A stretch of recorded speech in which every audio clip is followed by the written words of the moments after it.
Imagining Tomorrow with Emma Newman, created in partnership with Friends of the Earth. If you've felt any anxiety about the environmental crisis, I'd like to invite you on a journey with me. As a writer of dystopian science fiction, I know how easy it is to see how bad things could get. But some people are doing amazing things right now to combat, or in some cases reverse, environmental damage to create a better future for everyone. Join me as I explore their work and communities and imagine a tomorrow that is building hope in a changing climate instead of despair. Episode 2: Growing, Feeding, Nurturing.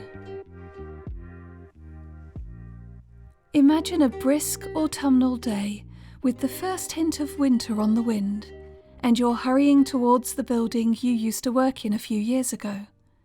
It's one of many tall blocks crammed into the centre of the city, but as you arrive, you can already see the changes. The marble-floored lobby is now filled with huge indoor planters, crammed full of all sorts of dwarf fruit trees, and a winding path that leads you through them to the escalator up to the first-floor mezzanine. It feels strange seeing all of the trees where there only used to be marble flooring and a couple of fake plastic ferns in pots. As the escalator carries you up, you watch a man pluck an apple from one of the trees as he walks past. The list of companies in the building has been replaced by a list of crops that are now grown on those floors, with one exception, up on the top floor, which wasn't able to be converted into a vertical farm. It's now an art space, available to rent for affordable prices, thanks to being subsidised by some of the revenue from the crops being grown beneath it. The floor that used to be where your cubicle was now has cabbages listed, and you can't help but laugh at how appropriate that feels. Your friend is waiting in the revamped cafe area, the walls now filled with decorative racks of leafy greens being grown in water filled with nutrients. He takes you to a table by the window, overlooking the central courtyard where you used to have your lunch. Back then it was paved over with a few benches positioned around a single tree.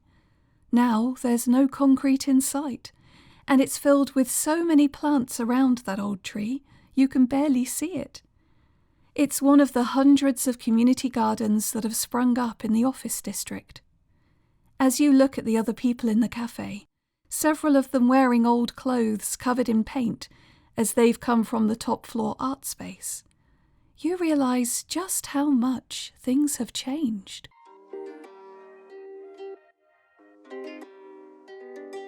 In 2020, for the first time in my life, I managed to grow some butternut squashes from seed through to harvest. In the early days of spring, I put the tiny potted shoots on shelves in my porch. Every time I watered them, I congratulated them on how fast they grew. It genuinely made me so happy to see them get tall faster than I would have predicted. Hardening them off was a daily ritual of setting them outside for steadily increasing amounts of time to bring them back in before it got cold, treating them like mollycoddled pets as the country went through its first lockdown. When I planted them in the back garden, I marvelled at how they spread, was thrilled by the first flowers, and positively overjoyed at the appearance of the first squashes. Looking back on that strange time, it was quite ridiculous how rewarding it was. Harvesting them in the autumn to put them on the windowsill, letting the dwindling sunshine harden the outer skin to make them last through the winter. It felt so primal, I suppose. I had grown food that fed my household. Only a tiny amount, but it felt precious nonetheless. It was nothing compared to the annual bounty that one of my closest friends produces from his allotment each year, but still, so rewarding. I wasn't the only person who discovered a deep love for growing food over the pandemic. Thousands upon thousands of people on furlough threw themselves into gardening. And it wasn't just people who were as lucky as I am to have a garden. Community garden projects were also flourishing in that bizarre and stressful spring that we endured. One of those community gardens sprung up in the grounds of Aisha Mosque in Reading. A lovely video by a lady called Sophia shows how going to the community garden with her 2 sons during the pandemic became a lifeline and led to the same joy I had experienced growing my squashes. Now we are gardeners and we're growing seeds at home for the wider community. And there's no better place to be than to be part of a community project and eventually be feeding people with dignity. This garden was one of several that became lifelines for people during the pandemic, springing up all over Reading. To find out more about them, I spoke to Kath Burton. I work as a volunteer community gardener in the gardens that we have around Reading. I'm also a trustee for the Reading International Solidarity Centre, which helps organise a lot of those community gardens in our town under the auspices of a project called Food for Families. I came into this particular project, the Food for Families project, as an initiative around growing veg for Reading at the start of the pandemic. Our lives had changed dramatically at that moment in time. I found myself working from home. I was in Reading much more regularly than I had usually been, and I came upon one of those secret gardens that you've just been describing there, right slap bang in the centre of town. How a garden that was half a hectare could have been such a secret to me for so long, I'm not entirely sure, but there it was. It was a brilliantly incongruous setting, half a hectare of green lusciousness with tremendous amounts of veg, lots of people growing, lots of other activities going on, surrounded by concrete and the inner ring road, so it was a brilliant place to sort of try and do something that was making a big difference to our built and our natural environment. The video made by Sophia was part of an initiative led by Cobra Collective. The collective was launched in 2016 with the mission to empower communities through actually helping them identify and share their own solutions to challenges rather than have outsiders coming in telling people, how to fix their problems. Actually, the solutions are there. It's all about finding mechanisms to let communities speak and their voices to be heard when challenges have to be tackled. That's Andrea Berardi, co-founder of Cobra Collective. We then started sort of understanding a little bit more about how we really, really wanted to tell those stories about the benefits of community food growing, all the work that Food for Families programs were doing to distribute the veg and fruit that was emerging from our gardens, and all the other sort of creative, artistic and other sort of well-being activities that take place in our gardens that sort of give us great joy. And that's when Andrea came into my life. And it was a fantastic partnership. So the strength of the Cobra Collective is to build capacity in community members, everyday people, to tell their stories. Our strength is in participatory video. And so this project was very much about capturing that unique experience during the COVID pandemic. We were all restricted to our homes and then could only go out briefly, but community food growing was one of the few things that we could do outdoors. It was allowed. And so that was a unique experience that we needed to capture because it demonstrated the resilience that is in our communities and how we ourselves in times of crisis can mobilize to actually make lives better for the most marginalized.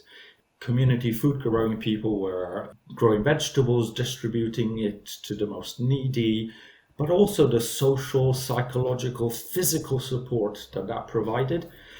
But, that was a brief period and we were desperate to capture those stories. So we had a project where we trained community members in going out there to do community food growing activities and creating these little videos. And so that experience wasn't lost as we now have gone back to mostly business as usual, because there are going to be other crises and they're only going to be escalating. What the pandemic showed us that actually there is so much strength in our communities that we can capitalize on. So that was how Risk and the Cobra Collective came together.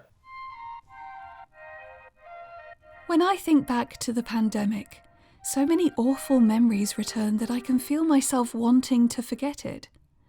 And yet, there's also a part of me that doesn't want to forget, because even though it was a horrific time, it was also a period when many people experienced kindness in their communities for the first time.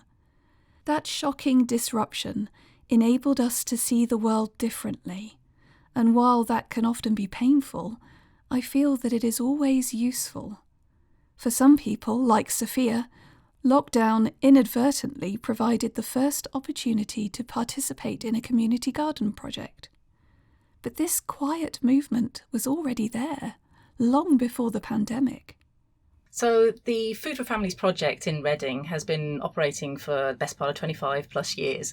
And there are a network of gardens around the town. I think at one point we've had over 25 of them. Now there's around about 8 or 10. And they're in a variety of different settings. Some are taking up a little bit of space in an allotment. Others are in the centre of town, like the one I just described. Some even more are just happening in like really, really tiny places. The space that we had that was the focus of our project with Andrea was what we called a meanwhile garden. We were temporary custodians of that land.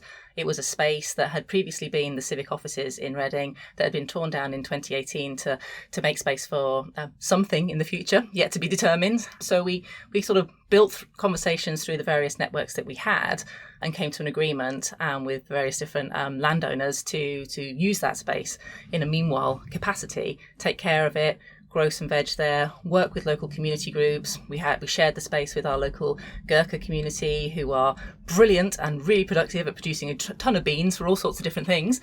And that brought our communities together in a wholly different way that simply wouldn't have been able to connect without that space available to them. When talking to Kath and Andrea about the Reading Community Gardens, I had this image in my mind of little flowers growing out of cracked concrete, and I shared it with them. Yeah, it makes a tremendous amount of sense to me, especially and sort of thinking about, I'm going to use the phrase radical hopefulness, which came up a lot in our project. And I think what you're describing there, let 1,000 flowers bloom, even if they're in the really roughest of looking situations, something good will come of that with a little nurturing, with a little kind of care that's given. And we need to understand how to do that. And that's perhaps something that we gave a little bit more focus to during this time when we were locked in and somewhat limited in terms of our movement around the town. It brought a focus to that place. It made not just the place come alive, but the people within it too. So within our garden was called Lavender Place.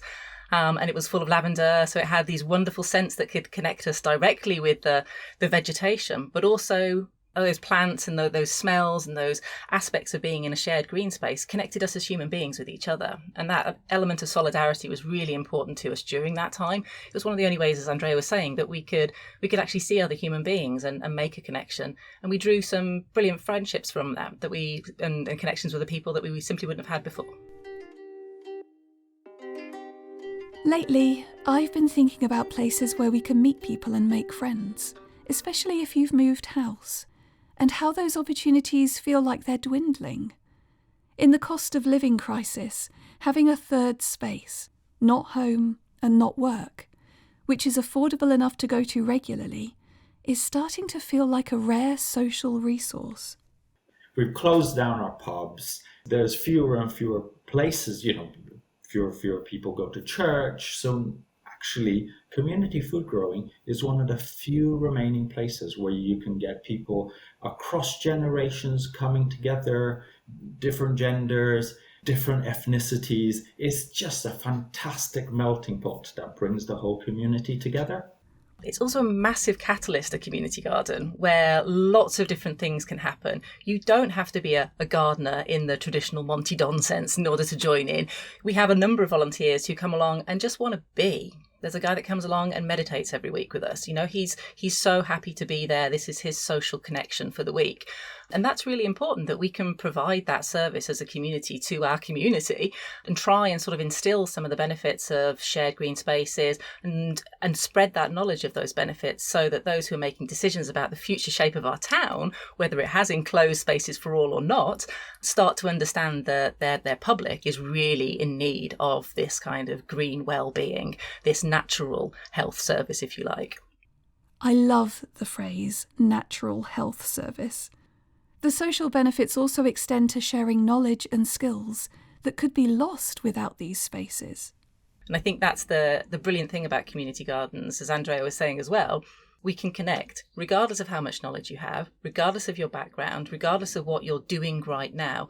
And there's always a way to extend that knowledge into a new learning. So as much as there may have been really good farming techniques that those Nepalese Gurkhas were bringing to our weird urban space in the centre of Reading, there was an element of having to deal with the really poor substrate that we were working on, which turns out was not dissimilar to growing up a mountain in Nepal. So that you just don't know when those connections are going to reveal themselves, and that you can see that abundant possibility in the land.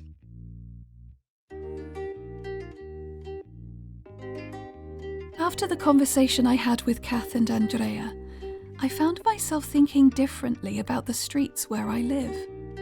Every patch or stretch of grass, filling a gap between a pavement and the start of a garden or a building boundary, suddenly felt like a wasted opportunity. Better things could be grown there than sad, generic grass. How many apple trees could fit down that stretch next to the local takeaway? How many squashes could I grow around that squat little power station building round the corner? But it's not as simple as that, is it? There are barriers to starting community gardens, aside from having the time to devote to them. In terms of obstacles, I think the biggest challenge is actually dealing with the various landowners. So actually local authorities own quite a lot of the land, and often they are desperate for you to take over the management of this land because they are running out of funding, and they would love you to maintain it. So actually there are huge opportunities there. And as you said, even very small parcels can have a huge impact. I see it almost like urban acupuncture, that you can have a very targeted intervention in an area that has ripple effects throughout the community, benefiting mental health, physical health with all the exercise people are doing, but also creating that connection with people. And I think councils are actually seeing the benefit of releasing some of their land to communities, because it does tick so many boxes in addressing the cost of living crisis, in addressing the physical and mental health crisis, and also creating greater community cohesion across generations. He's right. Recently, Hull City Council voted to give residents the right to grow on unused council-owned land. It was a motion unanimously supported across all parties, and if it's passed by the council's scrutiny committee, the council will proactively provide a map of potential sites and help with insurance and, where needed, the provision of water.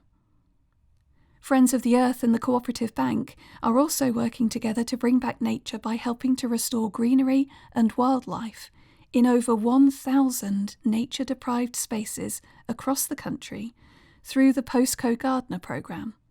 I'll be talking about that in another episode, but until then you can find a link to more information about it in the show notes at www.foe.uk/Imagining Tomorrow. Of course, if a patch of land is available, checking for soil contaminants before growing anything edible is just common sense. And if it is contaminated, that doesn't mean you can't put planters on it to grow food, or instead grow plants that can remediate the soil over a period of time. Anything is better than those sad patches of grass, not the least because of the other major benefit of tiny community gardens: increasing biodiversity. When you begin to have intercrops and you grow organically and you use local resources and you maybe mix in some wildflowers, that brings so much nature. So you create oases within quite, these concrete deserts. So biodiversity certainly benefits from community food growing. By the way, if you're listening to this during the winter, there's no better time to identify a potential future garden space. Keeping an eye out for those neglected patches and planning how to regenerate them makes going for walks on dull, damp days all the more cheerful.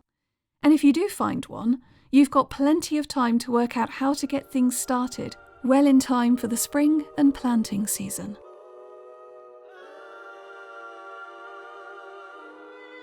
Another shift since the pandemic has been the increase in the number of people working from home.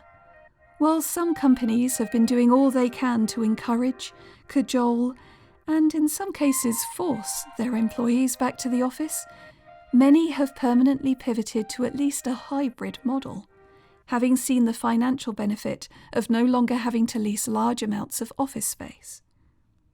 In my daydreams, enjoyed while walking through town centres and cities since the pandemic, and noting how many large commercial office space buildings seem to be empty, I've started to reimagine dense urban spaces. Of course, as a writer, I dream of an arts renaissance, where painters, dancers, writers all finally have access to affordable space as the market demand drops.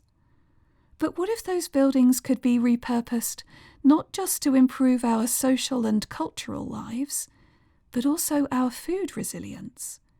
Could vertical farming be a potential way to do that? I don't know, so I went and found someone who knows much more about this than I do. My name is Matt Klebeck, and I am the Chief Scientific Officer and co-founder at Harvest London. Harvest London is a vertical farming company which is a certified B Corp, having achieved the highest score of any vertical farming company in the world. B Corps can evidence meeting high environmental and social standards, and they also commit to transparency and accountability. Vertical farming has been around for some time, benefiting from relatively recent advancements in LED lighting technology, which is used to grow plants indoors. Part of that B Corp status is due to Harvest London sourcing all its energy needs from a 100% renewable energy supplier. It's solar and wind, so the energy partners we work with diversify enough so that they can guarantee us renewable energy. I think one of the big problems that happened when energy prices went berserk recently, for reasons that we're all aware of, was that a lot of glasshouse growers had to shut down in the colder months because they couldn't afford to heat their glasshouses. Our heating bill isn't big because our lights produce a lot of heat and really we're trying to cool, and there's different pressures on the cost of electricity and the cost of gas. Very fortunately, we sort of fixed our energy price at a good time. It's also about being very good at how, what time of day you use that lighting, because energy prices fluctuate over the day, how much you're running at night versus during the day. Can you turn the lights off for a little bit longer when prices are high, leave them on for a little bit longer when prices are low? It all helps. The plants are fed using hydroponics, essentially delivering all the nutrients the plants need via water without the need for soil. The plants are grown in layers that are stacked, hence the name vertical farming. In a given footprint, we can pack more plants in because we can go up. And then sort of around that is an element of quite sophisticated climate control as well. So seeing as you're growing the plants inside, you might as well provide them with the perfect environment as well to ensure the best growth. So that's kind of what we do. And then outside of that, it's quite a lot of sort of traditional horticulture stuff, really. A lot of pipes and water flowing and tanks and valves and, clever bits of computer systems that control all of that. But really, it's about taking sort of technology that already exists and combining it in a relatively novel way and, just giving the plants exactly what they want all year round. Providing super fresh food with consistent and predictable quality has been the backbone of Harvest London. We've grown hundreds of different varieties of things over time. Everything from lettuce to Peruvian mint to radishes and carrots and nasturtiums and anything else that I would have thrown in there, flowers and exotic herbs and all sorts of stuff. Now, because we have to be a business, because fundamentally we've got to pay people's wages and all that sort of stuff, we go where the market goes. So we grow a lot of basil, Italian basil and Thai basil. We grow those two. And then we grow a sort of big mix of baby leaf salad. Originally, the main customer for the farm was Pizza Pilgrims, which is a chain of pizza restaurants in London. And their issue they were facing is that they put basil on the pizza, and each time they got a basil delivery, it was different, because some months of the year it would come from the hills of Italy in Liguria, which is the real, cream of the crop stuff. But for the rest of the months of the year, when it wasn't lovely weather there, it was coming from anywhere between Ethiopia, Israel, Spain, etc. So the list goes on. And each of those countries grows the basil in a slightly different way, a slightly different variety. It has to travel a long way. They were just not getting a consistent product. And so we came in and said, we'll give you exactly the same day on day, all year round, which is kind of how the relationship with them started. And then since then, we've expanded our customers. We do less now, but we used to do a lot of sort of trendy Thai restaurants who are looking for Thai ingredients that you just can't get from your average wholesaler here in London or here in the UK, have to be imported. It's a long distance, the quality goes down, etc., etc. It makes far more sense to me to move away from flying short-life food products like herbs and leafy greens around the world, and instead grow them in urban settings using vertical farming to produce them a cycle ride away from where the demand is. However, at the same time, part of this shift would need to be supporting farmers in developing countries who currently grow these products to transition to sustainable livelihoods without the need to export to places around the world. The thing that really appeals to me about vertical farming, however, is its potential impact on biodiversity. Considering that this is arguably one of the most artificial ways to grow food, that might sound strange. However, for me, it's more about the fact that the techniques used in Harvest London's enterprise remove the variables that actively harm biodiversity when used in industrial-scale agriculture. Let's start with the hydroponics. You have to add an amount of nutrient to that water, and a couple of other things as well to keep the water healthy.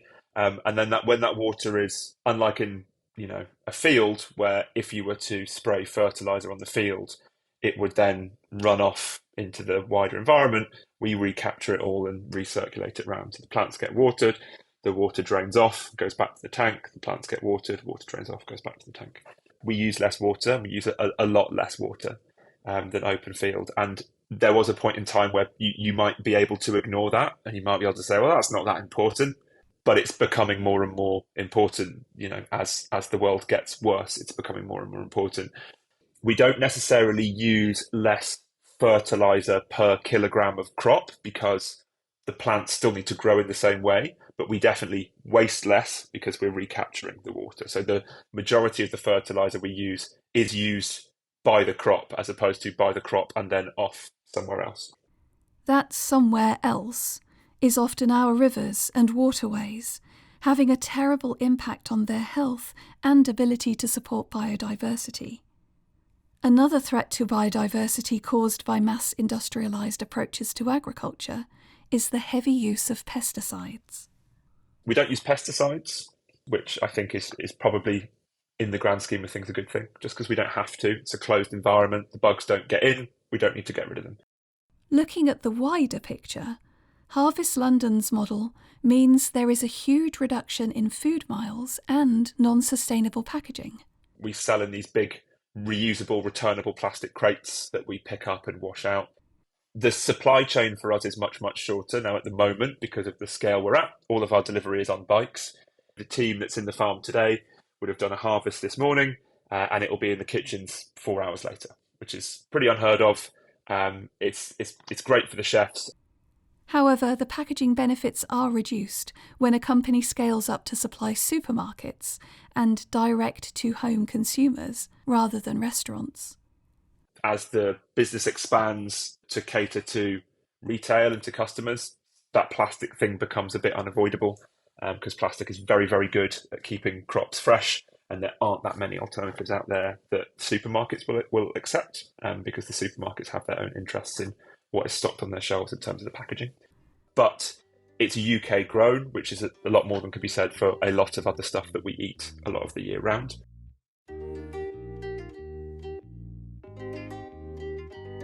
I'm not for a moment suggesting that vertical farming is the best way to feed the UK, as that would be ridiculous for so many reasons.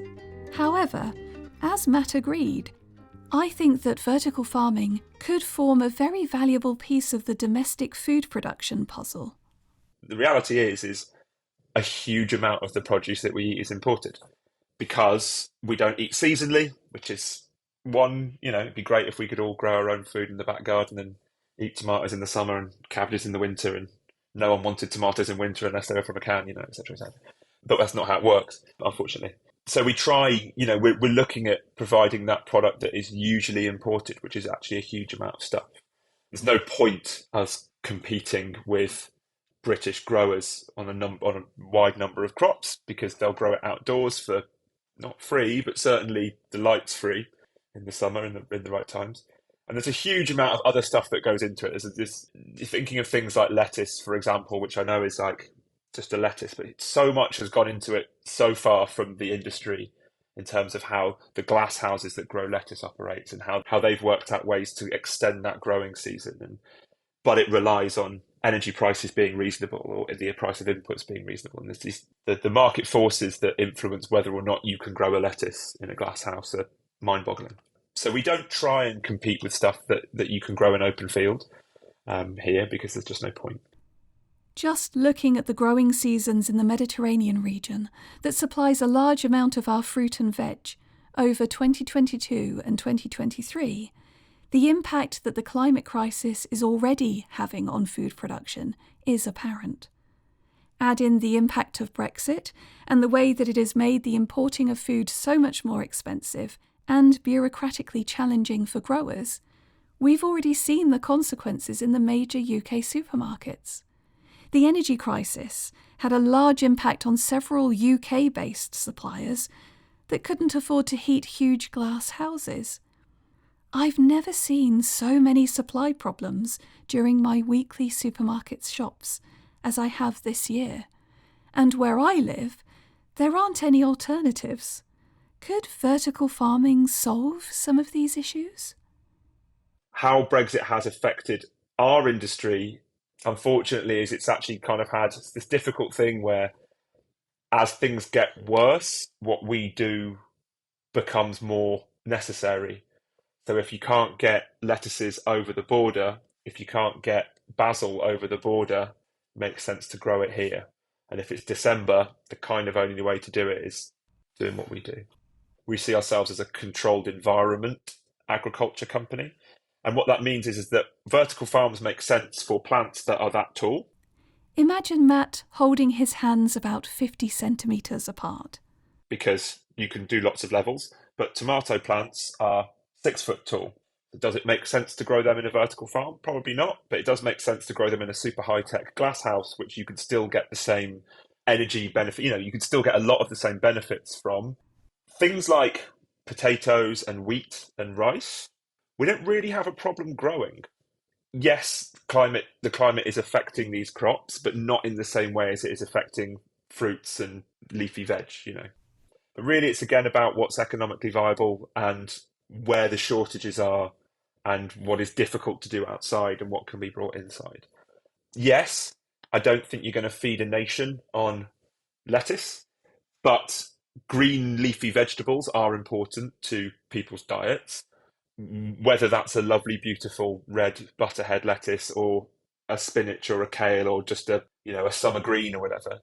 And the reality is people like eating them and people like a varied diet. We're very fortunate to be able to demand that varied diet, but still tomatoes are really good for you and kale's really good for you. And so I think there is a place for all of these things to exist alongside each other.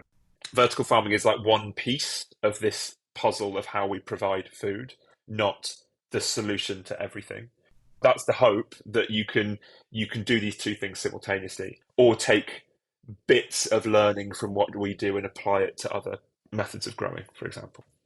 For me, the appeal of vertical farming in the urban environment is repurposing abandoned or underutilised buildings to be able to grow food a cycle ride away from shops, instead of importing it from distant places already suffering from the impact of the climate crisis.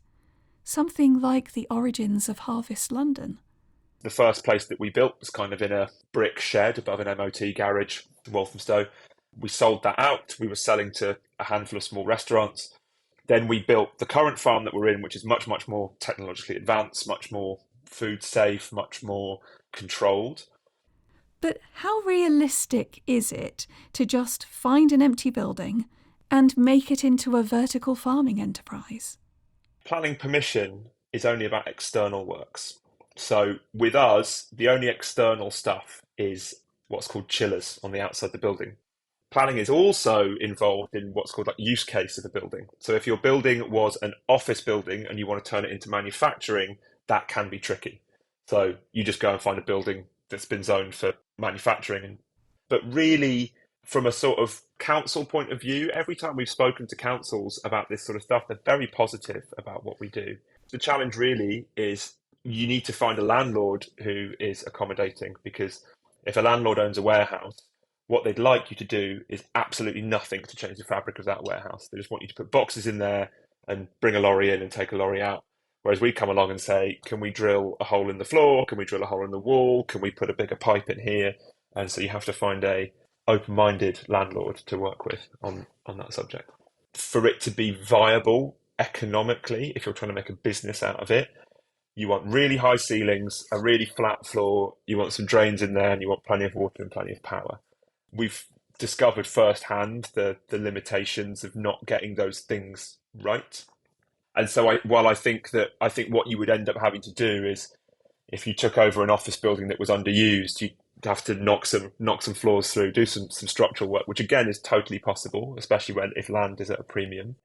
I think what some people have found as well is that, I mean, it's still farming at the end of the day, and it still requires maintenance, and it still requires someone who knows what they're doing to grow the product to an acceptable standard. And you still need to have a grower. We haven't got to that point yet where you can just stick the kit in and everything works. We're not quite there yet, thankfully, because otherwise I'd be out of a job.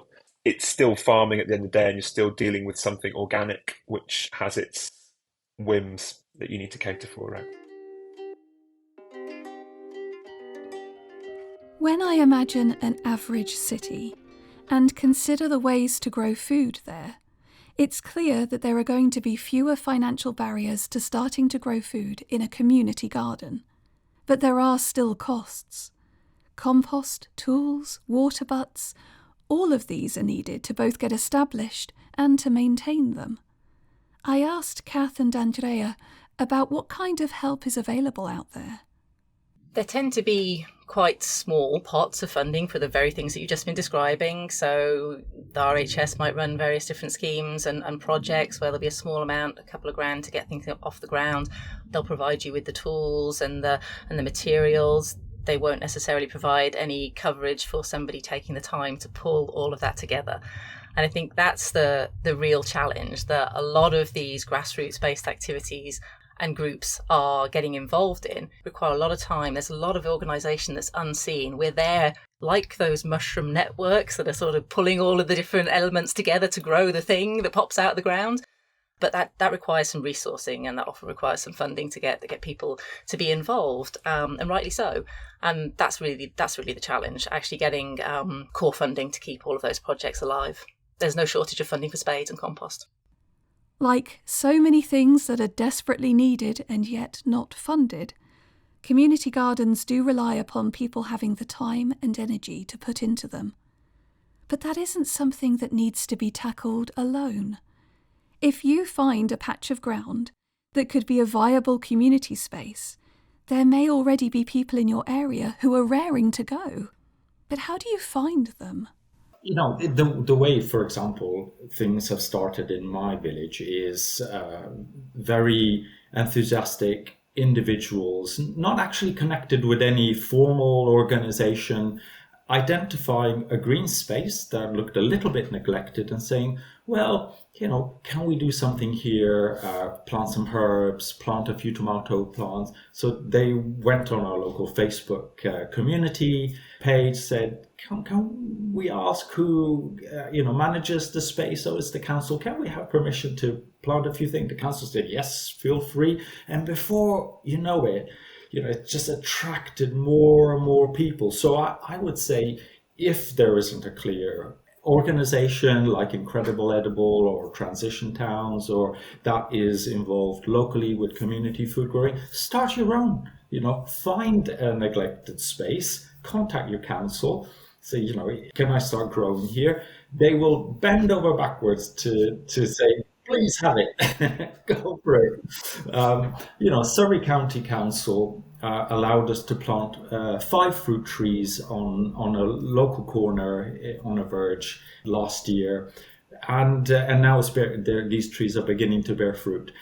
Even little corners are the beginning of something. And we're hoping that it'll just expand. And our plans are to start with these 5 fruit trees, and we want to cover the whole community in little fruit trees. People can help themselves, and that's the future for me. We want these places to flourish and grow and have wildflowers and crops and trees so that communities can benefit. While I have mixed feelings about social media, it's also another way to find community garden projects that have already been established, or to find other people who might like to start one with you. Just recently, we've started to put together Incredible Edible Reading, which is going to be like an overlay of all the different food growing initiatives and food interested, food curious groups around our town. And it has been tremendously eye-opening how many other aligned but not quite the same activities are going on. So as soon as you start putting that message out there that there's something that connects you, we've all got to eat. The byline for Incredible Edible is, if you eat, you're in. It really is a conversation starter to sort of say, well, what are you doing? How could I get involved? And you don't have to go all in. You could be sitting at home being a keyboard warrior, sending off all of your messages to the council to stop spraying the verges, and you increase that biodiversity. Or you could come along for an afternoon for a couple of hours and dig in the soil or meditate. So there's usually an option to get involved that can be a little bit more formalised or not.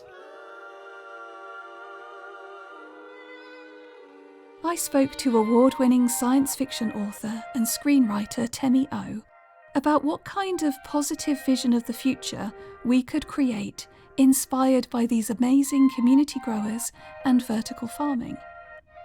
As someone who has always lived in a city, Temi was wonderfully honest about her disconnection with growing food.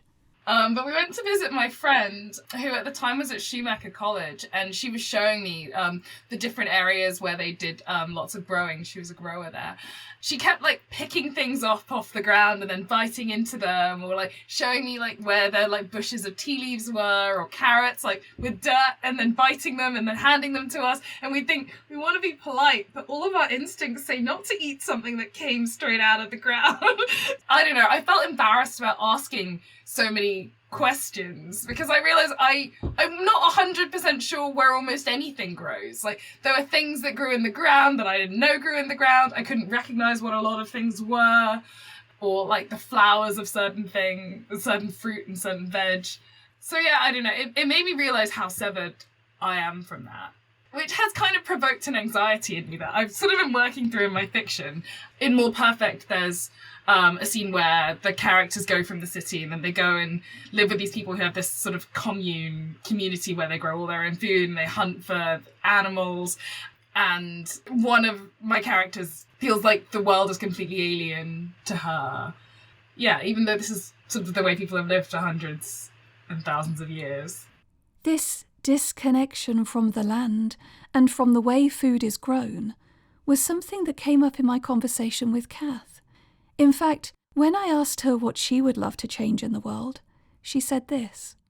If we could try and eradicate the idea that a dirty carrot's a scary thing, that would be a wonderful objective for us as community food growers. And it has been really eye-opening over the past couple of years to have conversations with people who are unsure about where veg comes from, for a start. And I had one conversation with somebody who said, well, yeah, I really love what you're doing in community gardens, and I love that there's veg being produced for others that can't grow that themselves and are in need, but I really don't trust that dirty carrot with the tops on it. It gives me the creeps. I'd rather go and buy the really bright orange ones from the plastic bag in the supermarket. And I could not get to the bottom of what was really bothering him. But there's something about that kind of distrust that we have in our land and trying to put the positive stories out there, I think, is part of our mission as well. To say that, the dirty carrot's your friend is probably more friendly than the bright orange carrots in the plastic bag, and you can do so much more with it. You can pull it out of the ground. You can see what origin story it has. You can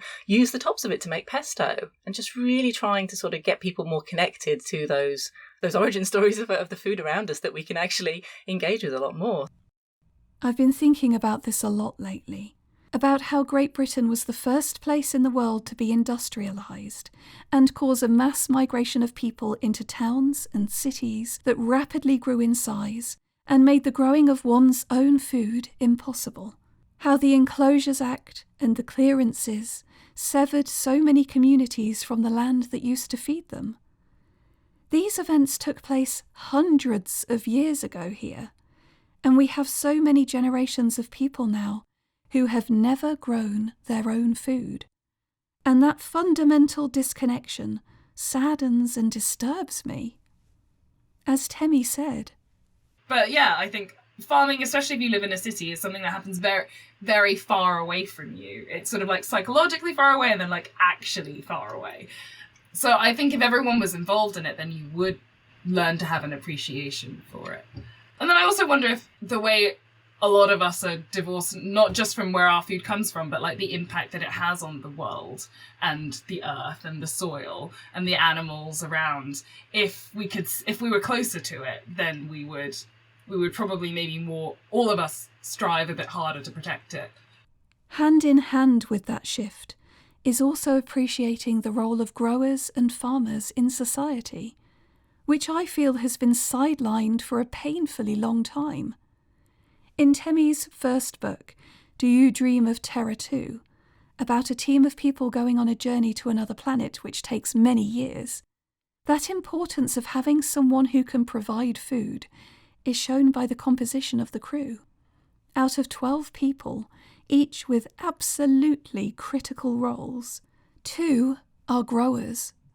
Because it's essential for society. And whenever, I don't know, we're often thinking about the things that one or the other of us would do if there was like a apocalyptic event, who we would need. And their joke is always like, well, the sci-fi writer.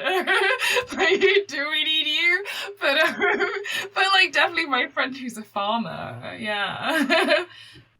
I'd just like to state that in the case of an apocalypse, I can make clothes as well as tell stories. So I hope I'll get a place in a survivors camp somewhere. The disconnection from the production of food can be reversed relatively easily if one has access to even just one planter or one fruit tree. Recently, like we have an apple tree in our garden and we pick the apples, and just before I was talking to you I was making them into a cake, and I don't know, I felt so, I guess, like thankful to nature which I wonder if I was close to how all of my food and clothes and everything that I rely on comes from nature and saw it, I would maybe have that sort of more often. I'd have that thought. Because we're lucky in the place that we've moved has 2 big apple trees, so more apples than we can eat. And a friend of mine was like, oh, we actually have lots of cherries, so like we'll come over and pick some of your apples, you can take some of our cherry. Yeah, and like, I don't know, that exchange feels really lovely. I think it would be nice if there was more of that amongst communities as well. We're both saying that like we did nothing, we got this fruit. It felt to me like a gift. And then hopefully I can gift other people with that. And that's sort of like, I don't know, having a bit more of like a gifting economy that kind of begins, that's sort of the foundation of it, I think is a really lovely idea. I remember there was this one year that I worked in Waterstones, which I really enjoyed. But one thing I noticed was just before Christmas Eve, everyone coming and going, I need a gift, I need one now. And then like Boxing Day, people like queuing up outside to like give things back. So it made me think about like that sort of, I don't know, in all of our economy, and how, I don't know, maybe how we could be a little bit more sort of eco-friendly with gifting. So maybe gifting more things that like we've made and grown, and having like more of a culture of that, I think. It was Temi who also suggested combining vertical farming with indoor social spaces, which was one of the inspirations for the fiction snippet that you heard at the start of this episode. If you fancy having a go at envisaging a potential future, I'll be giving you something else to fuel your imagination right at the end of the episode. If you're listening to this and you've been growing food in your garden, these gluts of a particular crop will be familiar to you. But for people like Temi and I, and other town dwellers who have never really grown our own food, it feels revolutionary. Just a few weeks ago, I harvested some blackberries from a rogue bramble in my garden, and it felt incredible that they just appeared, and I could pick and eat them without needing to go to a supermarket, without having to pay money, without needing to have any plastic packaging involved at all. The exchange of excess crops combined communities together. In episode 1, I talked about the Cwm Arian Renewable Energy Community Group, who also have community activities surrounding the apple harvest. And this makes me think of traditions like apple bobbing and even wassailing, and all the other dozens of intersections between community, tradition, and food. Because, to me, it's all interconnected. Community gardens, as seen in Reading, and across hundreds of similar projects across the UK, knit us together, not only with other people, but also nature, and often art, as seen at the Aisha Mosque Garden in Reading. No, the garden is still at the mosque, and I'm happy to say that it's thriving, and Sophia has done lots of work there, and we've got a garden tutor installed at the mosque now as well. So they are doing brilliant work. Shaheen is one of the best community organisers I think I've ever encountered, and is doing fabulous work to bring in not just the mosque community to do the gardening, but others from our garden. We had a number of non-gardening based activities taking place. We had a sculptor in residence.